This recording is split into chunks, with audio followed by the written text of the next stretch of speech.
The sixth word, it is finished. It is finished. The sixth and the second to the last word of Jesus on the cross.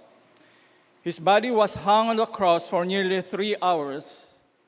The anatomical and physiological details of Jesus at this time, his body was less able to bear his weight on his legs, and his thigh and calf muscles became increasingly exhausted. There was increasing dislocation of his wrists, elbows, and shoulders, and further elevation of his chest wall, making his breathing more and more difficult.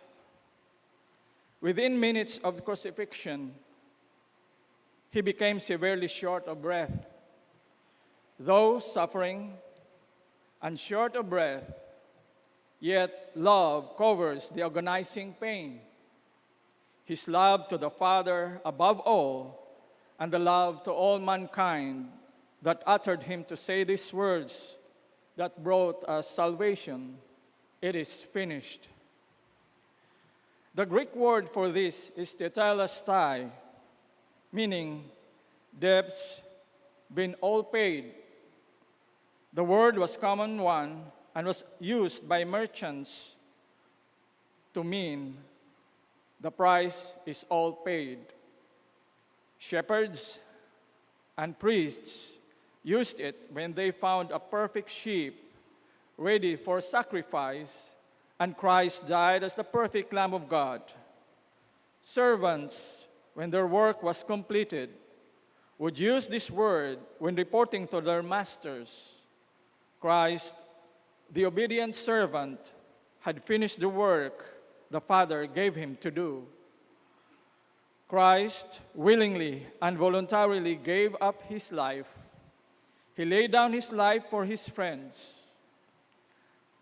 Even the military, when completed their mission, often say, "It is finished."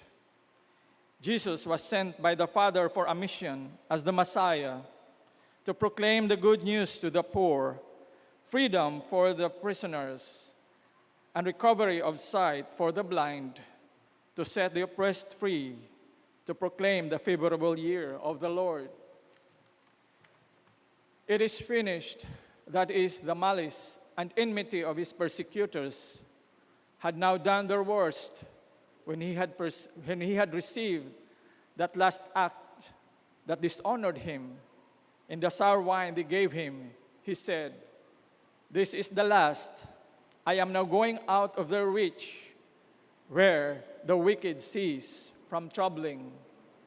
It is finished, that is, the counsel and commandment of his Father concerning his sufferings were now fulfilled. It is finished, that is, all types of prophecies of the Old Testament which pointed at the sufferings of the Messiah were accomplished and answered. It is finished, that is, the ceremonial law is abolished, and a period put to the obligation of it. The substance is now come, and all the shadows are done away.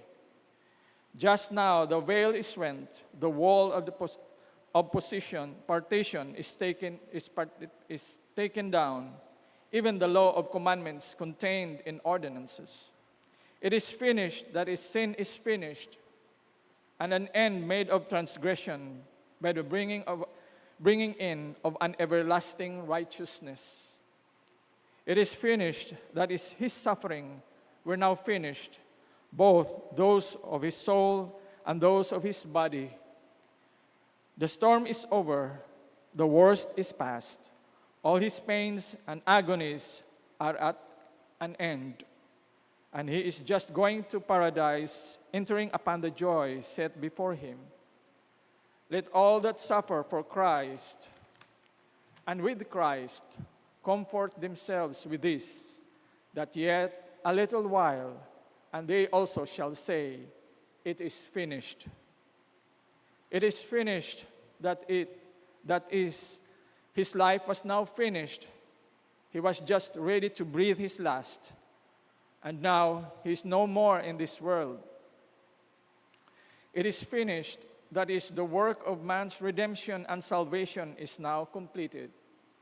At least, the hardest part of the undertaking is over.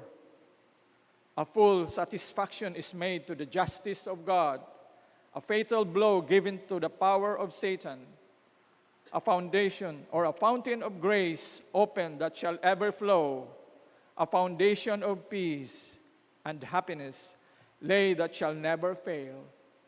Christ had now gone through with his work and finished it. For as for God, his work is perfect. When I begin, he said, I will also make an end. And as in the purchase, so in the application of the redemption, he that began a good work will perform it. The mystery of God shall be finished.